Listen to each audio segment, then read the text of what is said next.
মহারাজ, আজ আপনি এত সকাল সকাল আমাদের সকলকে রাজসভায় ডেকে পাঠিয়েছেন কেন? রাজ্যে কি কোনো সমস্যা হয়েছে? হ্যাঁ মহারাজ, আমারও একই প্রশ্ন। রাজ্যে কোনো সমস্যা হলে বলুন, আমরা আমাদের জীবন দিয়ে হলেও সেই সমস্যার সমাধান করব। সেনাপতি কালু, রাজকোষাধ্যক্ষ টোনা, তোমরা শান্ত হও। রাজ্যে কোনো সমস্যা হয়নি। আসলে আমি আর তোমাদের রানী পাশের রাজ্যে দুদিনের জন্য ঘুরতে যাব। তাই আমি দুদিনের জন্য আমার প্রাণের রাজপ্রাসাদ আর রাজ্যের দায়িত্ব তোমাদের দুজনের ওপর দিলাম। তোমরা আমার রাজ্যকে 2 দিন আগলে রেখো। আমি কি শুনলাম? রাজা দুদিনের জন্য রাজ্যের বাইরে যাবে? ইয়াহু, এই সুযোগটাকে আমাকে কাজে লাগাতে হবে। কালু, টোনা, তোমরাই পারবে রাজ্যকে আগলে রাখতে।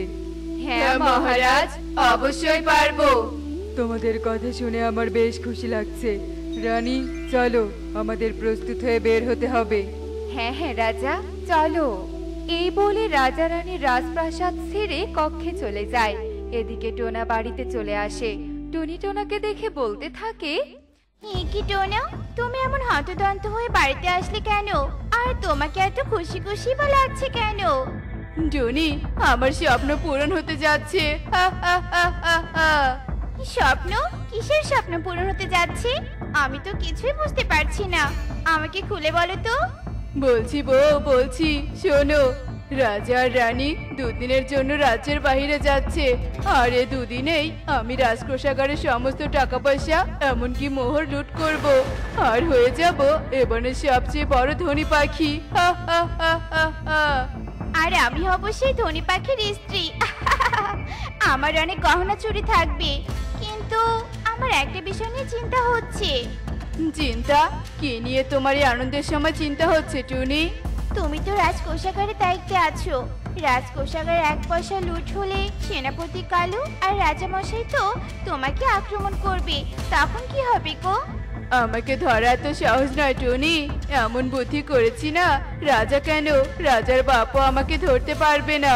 আমি এখন চলি, রাজা রানীকে আবার বিদায় দিতে হবে। টোনা আবারও রাজপ্রাসাদে ফিরে আসে। আর কিছুক্ষণের মধ্যেই রাজা রানী সকলের কাছে বিদায় নিয়ে পাশের রাজ্যের উদ্দেশ্যে চলতে থাকে। এভাবে দিন গড়িয়ে রাত নেমে আসে। আরে কালী দাদা যে, তা কি মনে করে এদিকে এলে? তোকে সতর্ক করার জন্য এসেছি টোনা। শোন, রাজামশাই এই রাজ্য আর প্রাসাদ আমাদের কাছে আমানত রেখে গিয়েছে।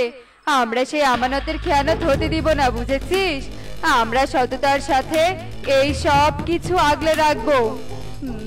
সচেতনা চাই। এসব নীতিবাক্য আমি সেই কবেই বন্যার জলে ভাসিয়ে দিয়ে এসেছি, আর আমাকেই শোনাতে এসেছে যত সব। হ্যাঁ দাদা, বুঝেছি। তুমি কোনো চিন্তা করো না, আমি এদিকটা সামলে নিব। রাত তো অনেক হয়েছে, যাও তুমি এবার গিয়ে একটু বিশ্রাম নাও। ঠিক আছে, চললাম। ওই বজ্জাত কালু মনে হয় এতক্ষণে ঘুমিয়ে পড়েছে। যাই, এই সুযোগে সবকিছু নিয়ে কেটে পড়ি। ওমা ওমা, কত মোহর! আজ নিজেকে তো এবারের সবচেয়ে বড় ধনী মনে হচ্ছে টোনা। ঠিক বলেছ টুনি, আমারও তাই মনে হচ্ছে। তবে এবার আমাকে ফিরতে হবে রাজপ্রাসাদে, নয়তো কেলেঙ্কারি হয়ে যাবে। তুমি মোহরগুলো সাবধানে রেখো। টোনার 1 মুহূর্ত অপেক্ষা না করে সকলের চোখ ফাঁকি দিয়ে পুনরায় রাজপ্রাসাদের কোষাগারের সামনে চলে আসে। এভাবে 2 দিন কেটে যায়। রাজা রানী পাশের রাজ্য থেকে নিজের রাজ্যে ফিরে আসে। আর রাজ্যের সকলের মন খারাপ দেখে বলতে থাকে, এ কি কালু টোনা, তোমাদের এমন দেখাচ্ছে কেন? কি হয়েছে? মহারাজ, সর্বনাশ হয়েছে। আমাদের ঘুমের সুযোগ নিয়ে কে যেন কোষাগারের সমস্ত মোহর টাকা পয়সা লুট করেছে। কি বলছো কি এসব? এ হতে পারে না। এ আমি বিশ্বাস করি না। আমাকে কোষাগারে নিয়ে চলো। রাজা রানী সহ সকলেই কোষাগারে চলে আসে। আর শূন্য কোষাগার দেখে রাজা রানীর বুক হায় হায় করে ওঠে। ঠিক তখনই ইগলির চোখ যায় মেঝেতে পড়ে থাকা একটা কালো পালকের দিকে। আরে এ কি? এ তো একটা কালো পালক। মনে হয় যে চুরি করেছে এই পালক তারই। কালো পালক তো শুধু কাকদেরই হয়। মহারাজ, তার মানে সেনাপতি কালুই সেই চোর? যেদিন চুরি হয়েছিল সেদিন কালু দাদা কোষাগারের সামনে খুব ঘুরঘুর করছিল। কালু, তোর এত বড় সাহস! তুই আমার কোষাগারের সমস্ত কিছু চুরি করেছিস? টোনা মিথ্যে বলছে। এই পালক আমার নয় রাজামশাই, বিশ্বাস করুন, আমি এসবের কিচ্ছু জানি না। চোরের মায়ের বড় গলা, এই চোর। মহারাজ, বন্দি করুন একে। না না, আমি চোর না, আমি চোর নই। আমার স্ত্রীর দিব্যি মহারাজ, আমি সত্যি বলছি, আমি চোর নই। সব চোরই ধরা পড়ার আগে এভাবে বলে, তোকে আমি কঠোর শাস্তি দিব। এই, কোথায় আছিস? কালুকে বন্দি কর, কালুকে বন্দি করতে চলে আয়। রাজা মশাই, আমাকে একটু বিশ্বাস করুন, দয়া করে বিশ্বাস করুন, আমি এতটা অসৎ নই। আমাকে বন্দি না করে একটা সুযোগ দিন, আমি প্রমাণ করে দিব যে আমি চোর নই।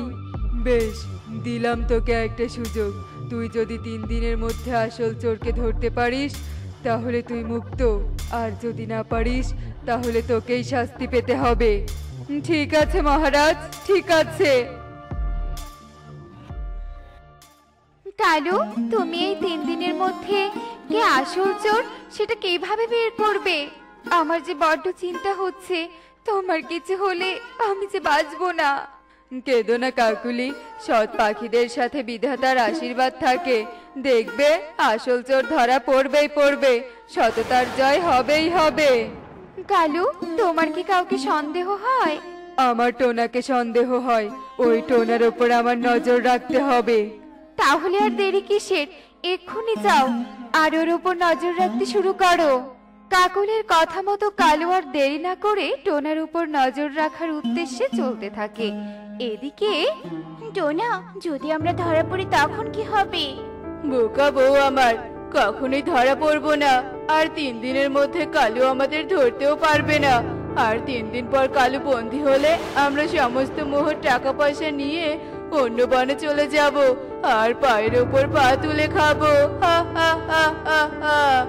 টোনা, তোমার শয়তানি বুদ্ধির জবাব নেই, সত্যি। আর হ্যাঁ শোনো, মোহরগুলো যে নিয়ে গেলে ওগুলো কোথায় লুকিয়ে রেখেছো? বাড়ি থেকে অনেক দূরে এক গুপ্ত জায়গায় রোপণ করেছি, যাতে রাজার প্রহরী কোনোভাবে বাড়ি তল্লাশি করলেও সেগুলো খুঁজে না পায়। টোনাটুনি এভাবে গল্প করতে থাকে। আড়াল থেকে কালু কাকুদের সব কথা শুনে ফেলে আর সাথে সাথে বাড়িতে ফিরে আসে। কালু, পেলে কিছু প্রমাণ? হ্যাঁ, পেয়েছি। আমার সন্দেহই ঠিক, টোনাই আসল চোর। আমি নিজের কানে শুনেছি। কালু, যাও এবার রাজাকে ওর ঘর তল্লাশি করে সমস্ত কিছু উদ্ধার করতে বলো আর ওকে বন্দি করতে বলো। কাকুলি, আমার মুখের কথায় কোনো কাজ হবে না। টোনা ওর ঘরে টাকা পয়সা এমনকি মোহর কিচ্ছুই রাখেনি। তাহলে তাহলে এবার কি হবে? কিভাবে প্রমাণ করবে ও চোর, তুমি নও? টোনা যেমন আমার উপর চালাকি করেছে, ঠিক সেরকমই আমাকে ওর ওপর দ্বিগুণ চালাকি করতে হবে। কিভাবে চালাকি করবে তুমি? আমার মাথায় একটা বুদ্ধি এসেছে বউ। কি বুদ্ধি? বলো বলো। কালু কাকুলিকে তার বুদ্ধির কথা খুলে বলে। সব শুনে কাকুলি বলে, রাত হতে তো আর বেশি দেরি নেই, তুমি এদিকে তোমার কাজ করো, আমি রাজা রানীকে নিয়ে তোমার বুদ্ধির মতো টোনাটুনির বাড়ির পেছনে যাচ্ছি। এই বলে কাকুলি রাজা রানীর উদ্দেশ্যে উঠতে থাকে আর এভাবে দিন গড়িয়ে রাত নেমে আসে।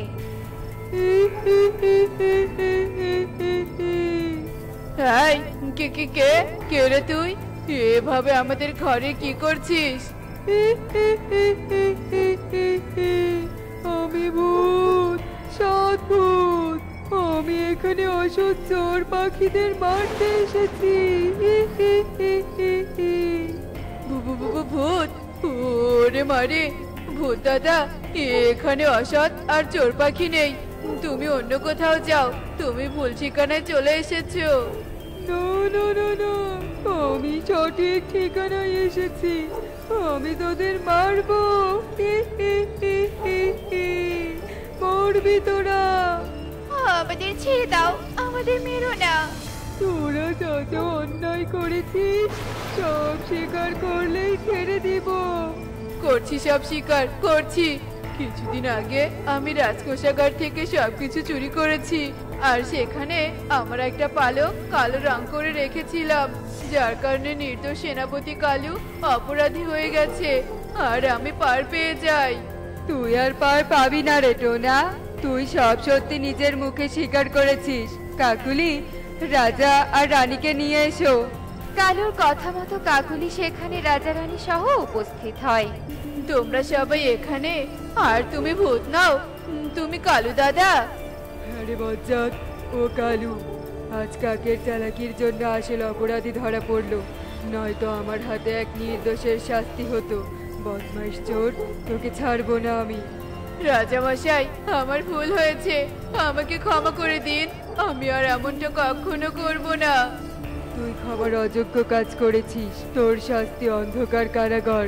প্রহরী, অপরাধী দুটোকে নিয়ে গিয়ে কারাগারে বন্দি করো। রাজার হুকুম মতো প্রহরী টোনা আর টুনিকে বন্দি করে সেখান থেকে নিয়ে যায়। কালু, আমাকে ক্ষমা করে দাও, আমি তোমাকে ভুল বুঝেছিলাম। রাজা মশাই, এভাবে বলবেন না, ভুল সকলেরই হয়। তুমি সত্যি অনেক সৎ কালু, আজ তুমি প্রমাণ করে দিলে সত্যের জয় সুনিশ্চয়। চলো কালু, রাজপ্রাসাদে চলো, তোমাকে আমি পুরস্কৃত করব। এরপর রাজা রানী আর কালু কাকুলি প্রাসাদে চলে আসে, আর রাজা কালুকে পুরস্কৃত করে। দেখলে তো বন্ধুরা, সত্য আর সততার জয় সবসময় হয়। বনের প্রতিটি ফুল, লতা পাতা আর পাখিরা হাসি খুশি থাকে এক বিশেষ পরীর ছোঁয়ায়। তার নাম মায়াপরী। তার নামেই বনের নাম রাখা হয় মায়াবন। এই বনটা আমার অনেক শখের। এই বনের ফুল, লতা পাতা সবকিছুর মাঝে আমি আমার আনন্দ খুঁজে পাই।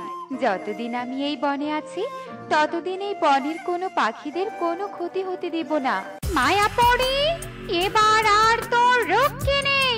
তুই অনেকবার আমার হাত থেকে বেঁচে গেছিস, কিন্তু এবার আমি এমন বুদ্ধি খাটিয়েছি যে তোর আর বাঁচার উপায় নেই। আমি ফুলের গোপন কথা হাওয়ার সুরে ভেসে যাই, ঘুমন্ত বন জেগে উঠে আমি যখন গান গাই। লা লা লা লা লা লা লা লা লা লা লা লা লা লা।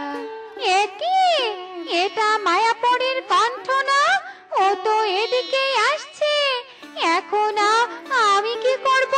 না না না না, কোথাও গিয়ে তো লুকোতে হবে, না হলে আমি মায়াপরীকে বন্দি করতে পারবো না। এরপর ডাইনি তাড়াতাড়ি করে একটি গাছের আড়ালে লুকিয়ে পড়ে, আর তখনই মায়াপরী সেই পথ দিয়ে যেতেই ডাইনির তৈরি সেই ঘাসের খড় দেখতে পেয়ে সেখানে দাঁড়িয়ে পড়ে। আরে, এটা আবার ঘাসের খড় কে বানালো? কি অদ্ভুত, ঘাস দিয়ে আবার খড়। যাই হোক, ঘরটা খুব সুন্দর হয়েছে, কিন্তু কে খড় বানালো? আবার দরজাও খোলা। যাই দেখি তো ভেতরে কেউ আছে নাকি। যা যা মায়াপরী, তোর জন্যই আমি এই ঘর বানিয়েছি। তুই একবার এই ঘরে ঢুকলে আমি বাহির দিয়ে তালা লাগিয়ে দেব। আর মায়াপরী ঘাসের ঘরে ঢুকতেই ডাইনি বাহির থেকে ঘাসের ঘরটি তালা দিয়ে বন্ধ করে দেয়, আর মায়াপরী সেখানে বন্দি হয়ে যায়। এটা কি হলো? এই কে কে আমাকে এখানে বন্দি করলি? ছেড়ে দে, আমি এই ঘর থেকে বের হব, নইলে কি মায়াপরী? আজ তুই তালাবদ্ধ ঘাসের ঘরে বন্দি, আর এই ঘর আমার জাদুতে তৈরি, তাই তুই চাইলেও আর কোনো জাদু করতে পারবি না। যতক্ষণ তুই এর ভেতরে আছিস, ততক্ষণ তোর জাদু আমার এই ঘরের কোনো ক্ষতি করতে পারবে না। দুষ্টু ডাইনি, এটা তাহলে তোর কাজ? এত কিছুর পরেও তোর শিক্ষা হয়নি। একবার আমি এই ঘর থেকে বের হই, তারপর দেখ আমি তোর কি অবস্থা করি। কি বললি তুই? যতদিন তোকে বাইরে থেকে কেউ মুক্ত করতে পারবে না, ততদিন তুই তালাবদ্ধ ঘাসের ঘরে বন্দি থাকবি। এখন আমার পথে কাঁটা নেই, আমি এখন এই মায়াবনের রাজত্ব করব। আহ, আহ, আহ, আহ, আহ। এই মায়াবন এখন আমার। এ কথা বলে ডাইনি সেখান থেকে চলে যায়, আর এভাবেই বেশ কিছুদিন কেটে যায়। অন্যদিকে কি ব্যাপার, আজ কতদিন থেকে গাছটাতে পানি দিচ্ছি, গাছটা সতেজ হচ্ছে না, আরো নেতিয়ে পড়ছে। কি যে করি আমি। টুনি, তুমি এত সামান্য বিষয়ে এত চিন্তিত হয়ে পড়ো কেন? আমি বুঝি না। কয়েকদিন থেকে দেখছো তো কি রোদ, তাই হয়তো এমন হয়েছে। যতই হোক টোনা, আগে তো কখনো এমন হয় না। ধুর, হয়তো আমি একটু বেশি বেশি চিন্তা করছি। বাতাও তো, চলো এখন একটু বন থেকে ঘুরে আসি। অনেকদিন থেকে বাকি পাখিদের সাথে দেখা হয় না, যাই একটু দেখাও করে আসি। এ কথা বলে টোনাটুনি বনের দিকে রওনা দেয়। আর বনের দিকে যেতে যেতে তারা লক্ষ্য করে বনের গাছপালাগুলো শুকিয়ে গেছে। ও, তোমরা ভালোই হয়েছে আজ বনে এসেছো। দেখো না, আমাদের বনটা কেমন জানি হয়ে গেছে, বনের গাছপালা লতাপাতা সব শুকিয়ে যাচ্ছে। তোতা দাদা, তুমি একদম ঠিক বলেছো। আমার বাড়ির গাছগুলো কেমন নষ্ট হয়ে যাচ্ছে। আমার না কেমন সন্দেহ হচ্ছে, আমাদের বনে আবার কোনো বিপদ নেমে এলো না তো? তোমার কথা শুনে এখন আমারও সন্দেহ লাগছে। আমাদের মায়াবন এক সময় কত সতেজ ছিল, মায়াপুরী আমাদের বনকে আগলে রাখতো। এই থামো টোনা, তোমার কথা শুনে মনে পড়লো অনেক দিন থেকে আমরা বনের মায়াপরীকে দেখছি না, তাই না বলো? তাই তো, মায়াপুরীকে তো বেশ কিছুদিন ধরে দেখছি না। আচ্ছা, মায়াপুরী বন ছেড়ে চলে গেল নাকি তার কোনো বিপদ হয়েছে? এ কথা বলে তারা মায়াপরীকে নিয়ে চিন্তা করতে থাকে। আর ঠিক তখনই চারপাশ কালো মেঘে ঢেকে গেলে সেখানে ডাইনি চলে আসে। এই পাখিরা, তোরা এই বন ছেড়ে চলে যাবি? এই বন এখন আমার। আর তোরা যদি নিচে থেকে এই মায়াবন ছেড়ে না যাস, আমি তোদের সব কটাকে এক এক করে গিলে খাবো। আহ, আহ, আহ, আহ, আহ। কি বলছো এসব? এই বন তোমার মানে? এই বন আমাদের আর মায়াপুরীর। এই বন ছেড়ে আমরা কোথায় যাব? আমরা কোথাও যাব না এই বন ছেড়ে। তোদের এত বড় সাহস, সামান্য পাখি হয়ে আমার মুখের ওপরে কথা বলছিস? শোন, তোদের ভাবার জন্য কিছু সময় দিলাম। ভালোই ভালোই বন ছেড়ে যাবি, না হলে সব কটা আমার পেটে যাবি। এখন আমরা কি করব টুনি? আমরা তো মায়াপুরীকে কিছুদিন হয় দেখছি না, এখন হুট করে তাকে কোথায় খুঁজবো? আমি জানি না টোনা, কিন্তু এই মায়াবন রক্ষা করতে হলে আমাদের মায়াপুরীকে যেভাবেই হোক খুঁজে বের করতেই হবে। অনেক দিন তো কেটে গেল, আমি এখন এই তালাবদ্ধ ঘাসের ঘর থেকে বের হওয়ার কোনো উপায় খুঁজে পাইনি। ওইদিকে না জানি বনের কি অবস্থা। না না, এভাবে বসে থাকলে চলবে না। ওই তো একটা প্রজাপতি, ওকে ডেকে দেখি আমাকে যদি কোনো সাহায্য করে। ও প্রজাপতি, প্রজাপতি, একটু এদিকে এসো না। কি হয়েছে মায়াপুরী? আমাকে তুমি ডাকছো কেন? বলো। আমাকে এই ঘর থেকে বের করো না, আমি অনেক দিন থেকে এখানে বন্দি হয়ে আছি। কিন্তু ঘরের দরজায় তো তালা ঝুলছে, চাবি ছাড়া এই তালা খুলবো কি করে? তাও তো ঠিক। আচ্ছা শোনো, তুমি একটু বনে গিয়ে টোনাটুনিকে এখানে পাঠিয়ে দিবে, ওরা হয়তো এই ঘর থেকে আমাকে বের করতে পারবে। ঠিক আছে মায়াপুরী, তুমি একদম চিন্তা করো না, আমি এক্ষুনি গিয়ে টোনাটুনিকে এখানে পাঠিয়ে দিচ্ছি। এরপর প্রজাপতি মায়াপুরীর কাছ থেকে সোজা টোনাটুনির কাছে চলে যায় আর তাদের মায়াপুরীর সমস্ত কথা খুলে বলে। কি বলছো তুমি? দেখেছো টোনা, আমি বলেছিলাম না মায়াপুরী নিশ্চয়ই কোনো না কোনো বিপদে পড়েছে। হ্যাঁ টুনি, তোমার সন্দেহ ঠিক ছিল। তোমরা কি এখানে কথা বলতে থাকবে নাকি মায়াপুরীকে মুক্ত করবে? তোমরা আর দেরি করো না, এক্ষুনি মায়াপুরীর কাছে চলে যাও। মায়াপুরী, আমরা এসে গেছি তোমাকে মুক্ত করতে, তুমি আর চিন্তা করো না।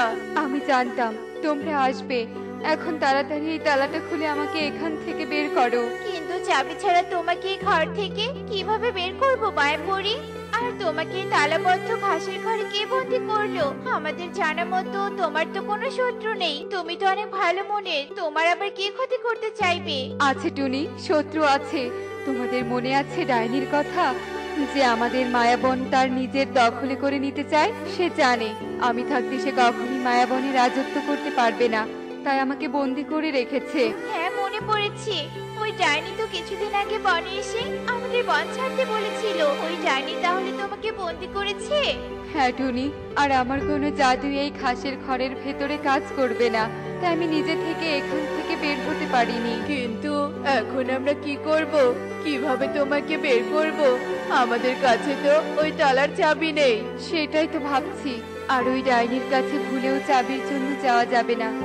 কি করা যায়, কি করা যায় বলো তো? এই তো পেয়েছি একটা বুদ্ধি। কি বুদ্ধি টুনি? তাড়াতাড়ি বলো।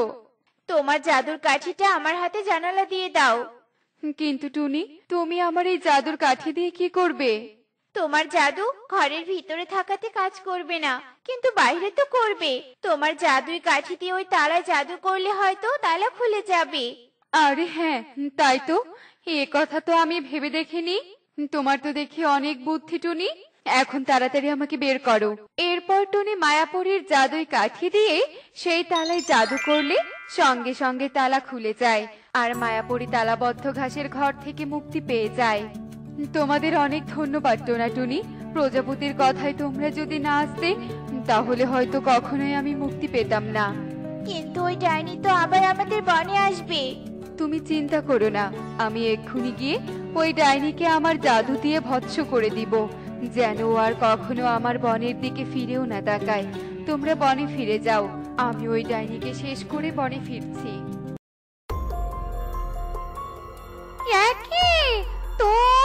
তোকে কে মুক্ত করলো? যাই হোক, যেহেতু মুক্তি পেয়ে গেছিস, তাহলে এবার আমি তোকে একদম শেষ করে দিব মায়াপরি। দুষ্টু ডাইনি, তুই সেই সুযোগ পেলে তো? তার আগেই তো আমি তোকে ভস্ম করে দিব। তোকে আমি আর কোনো সুযোগ দিব না। না না, এ হতে পারে না। মায়াপরি তার জাদু দিয়ে ডাইনিকে ভস্ম করে দেয় আর বনে ফিরে যায়। তার আগমনে বনের সব গাছপালা লতাপাতা আবার সতেজ হয়ে ওঠে। আমাদের আর কোনো চিন্তা নেই। যতদিন মায়াপুরী আছি, ততদিন এই মায়াবন থাকবে সবুজ আর হাসি খুশি। তো বন্ধুরা, দেখলে তো, অসৎ পথে আর অন্যের ক্ষতি করে কোনো কিছুই নিজের দখলে আনা যায় না। তাই আমরা সব সময় সৎ পথে থাকবো আর সবার উপকার করব, তাহলে সফলতা নিজে থেকে এসে ধরা দিবে। এমনই সব মজার মজার শিক্ষণীয় টুনি পাখির গল্প দেখতে আমাদের সাথেই থেকো। আর গল্পটি কেমন হয়েছে তা কমেন্টে জানাতে ভুলো না কিন্তু। Bye bye. আমি এতই বোকা, যার কারণে সবাই আমাকে অপমান করে। আমি বুদ্ধিমান হয়ে সবাইকে দেখাবো। ওই তো হরিণ দাদাকে দেখা যাচ্ছে। হরিণ দাদাকে বলি, কোনো বুদ্ধিমান ডাক্তারকে চিনে নাকি। এরপর কালু হরিণের কাছে চলে যায়। হরিণ দাদা, ও হরিণ দাদা, আমার কথা কি শুনতে পাচ্ছেন? কে কে রে আমার ঘুমটা ভেঙে দিল? আরে হরিণ দাদা, আমি গো আমি। কে রে কালু, তুই এইভাবে আমাকে ডাকছিস কেন? হরিণ দাদা, আপনি কি কোনো বুদ্ধিমান ডাক্তারকে চেনেন? আমি না আমার বুদ্ধি বাড়াতাম। আরে বোকা, ওর নাকি আবার বুদ্ধি বাড়াবে? তুই আমার ঘুম ভাঙিয়েছিস, এবার তো তোকে এর শাস্তি ভোগ করতেই হবে। ও হরিণ দাদা, কি এমন ভাবছো? আমার হাতে তেমন সময় নেই গো। হ্যাঁ রে কালু, আমি বুদ্ধিমান ডাক্তারকে চিনি। তুই সোজা যেয়ে ডান দিকে যাবি, তাহলে বুদ্ধিমান ডাক্তারকে দেখতে পাবি। ধন্যবাদ হরিণ দাদা। যা যা, ভণ্ড শিয়াল তোকে মজা দেখাবে। এরপর হরিণ আবারও ঘুমিয়ে যায় আর কালু বুদ্ধিমান ডাক্তারের উদ্দেশ্যে রওনা দেয়। আর যেতে যেতে এক পর্যায়ে ভণ্ড শিয়ালের কাছে চলে আসে। শিয়াল দাদা, শিয়াল দাদা, তুমি কি সেই বুদ্ধিমান ডাক্তার? এ আবার কোন বোকা পাখি এলো? যাই হোক, এসেছে যখন, একে আরো বোকা বানিয়ে সব কাজ করে নিতে পারবো। হ্যাঁ হ্যাঁ, আমি সেই বুদ্ধিমান ডাক্তার। কিন্তু তুই এখানে কেন এসেছিস? শিয়াল দাদা, আমি বোকা বলে সবাই আমাকে অপমান করে, তাই আমি বুদ্ধি বাড়াতে তোমার কাছে এসেছি। যেভাবেই হোক, তুমি আমাকে বুদ্ধি বাড়িয়ে দাও। সব বোকারা আমার পাল্লাতেই পড়ে।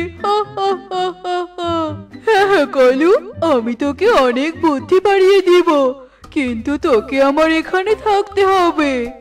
ঠিক আছে শিয়াল দাদা, আমি এখানে থেকে বুদ্ধি বাড়িয়ে নিব। তুমি যা বলবে আমি তাই করব। আচ্ছা ঠিক আছে রে কালু, এখন তোর বুদ্ধি বাড়ানোর প্রথম ধাপ হলো তুই আর খরগোশ মিলে একটা থাকার ব্যবস্থা করবি। ঠিক আছে শিয়াল দাদা। এরপর কালু আর খরগোশ মিলে থাকার জন্য একটা বাসা তৈরি করে। আর দেখতে দেখতে সেই দিন কেটে যায়। পরের দিন সকালে শিয়াল দাদা, আমার কতগুলো বুদ্ধি বেড়েছে। তোর তো কেবল বুদ্ধি তৈরি হচ্ছে, আর অনেক সময় লাগবে বুদ্ধি হতে। এই খরগোশের মতো বুদ্ধি হলে চলবে না তোর? হ্যাঁ হ্যাঁ চলবে, তার পাশে যদি নাচ গান শেখাও তাহলে আরো ভালো হয়। আচ্ছা ঠিক আছে, তোকে আমি সব শেখাবো। এখন জমিতে চাষ কর, গোলাপি রসুন চাষ করবি। এরপর কালু জমি চাষ করতে থাকে। আচ্ছা শিয়াল দাদা, কালুর কি আমার থেকে বেশি বুদ্ধি হবে? আরে খরগোশ, তুই তো বনের সবার থেকে বুদ্ধিমান, তোর থেকে বুদ্ধিমান কিভাবে হবে? যা খরগোশ, তুইও কাজে লেগে পড়। এরপর খরগোশও তার কাজ করতে থাকে। অন্যদিকে কালুও জমিতে গোলাপি রসুন চাষ করতে থাকে। এভাবে দেখতে দেখতে বেশ কিছু দিন কেটে যায়। আর জমির গোলাপি রসুনও বড় হয়ে যায়। এভাবে বসে বসে নানা ধরনের খাবার খেতে মজাই আলাদা। আমাকে কোনো পরিশ্রম করতেই হবে না। বোকাগুলো আমার চালাকি বুঝতেই পারে না। শিয়াল দাদা, জমিতে তো গোলাপি রসুন অনেক বড় হয়েছে, এগুলো তো এখন বিক্রি করা যাবে। তার আগে বলো, আমার বুদ্ধি কতদূর বেড়েছে? আমার 2 কেজি বুদ্ধি হলেই চলবে। হ্যাঁ রে কালু, তোর তো কেবল 1 কেজি বুদ্ধি হয়েছে, এতে তো হবে না। তোর আরো বুদ্ধি লাগবে। যা তোরা গোলাপি রসুন তুলে বিক্রি করে আয়। আচ্ছা ঠিক আছে শিয়াল দাদা। এরপর খরগোশ আর কালু গোলাপি রসুন জমি থেকে তোলে আর বাজারে বিক্রি করে সব টাকা শিয়ালকে এনে দেয়। ভণ্ড শিয়াল তাদের বোকা বানাচ্ছে আর তারা বুঝতেও পারছে না। বাহ, গোলাপি রসুন বিক্রি করে তো অনেক টাকা পেয়েছি। যা, তোরা নদী থেকে পানি আর শুকনো কাঠ নিয়ে আসবি। আমি আজ তোদের জন্য ভালো খাবারের ব্যবস্থা করছি। আজকে ভালো খাবার খাবো? তাহলে তো আমরা এক্ষুনি যাচ্ছি। এই বলে কালু আর খরগোশ বনের ভেতরে চলে যায়। আর খরগোশ এক হাঁড়ি পানি নদী থেকে তুলে নেয়। অন্যদিকে কালু কিছু শুকনো কাঠ নিয়ে শিয়ালের বাসার দিকে আসতে থাকে। আচ্ছা কালু দাদা, তুমি এখানে কি করছো? কিছুদিন থেকে তোমাকে লক্ষ্য করছি, তুমি অযথা এখানে কষ্ট করছো। আরে না টুনি, আমি তো এখানে। এরপর কালু টুনি আর সুখীকে সব কথা খুলে বলে। তুমি আসলে অনেক বোকা কালু দাদা। হ্যাঁ টুনি, তুই আমাকে একদম বোকা বলবি না। আমি আর কিছুদিন পরেই তোদের থেকে অনেক বুদ্ধিমান হয়ে যাব। এই কথাগুলো নিশ্চয়ই তোমাকে ওই ভণ্ড শিয়াল বলেছে। আরে কালু দাদা, আমি তোমাকে বলছি, ওই ভণ্ড শিয়াল তো তোমাকে বোকা বানাচ্ছে, বুদ্ধির নাম করে তোমার কাছ থেকে সব করে নিচ্ছে। চুপ কর টুনি, একদম মিথ্যে বলবি না। ওই খরগোশ বনের সবার থেকে বুদ্ধিমান, আর শিয়াল দাদা বলেছে ওই খরগোশের থেকে আমার বুদ্ধি অনেক বাড়িয়ে দিবে। ওই খরগোশ তো তোমার থেকে আরো বোকা। দেখতে চাইলে আমাদের সাথে এসো কালু দাদা।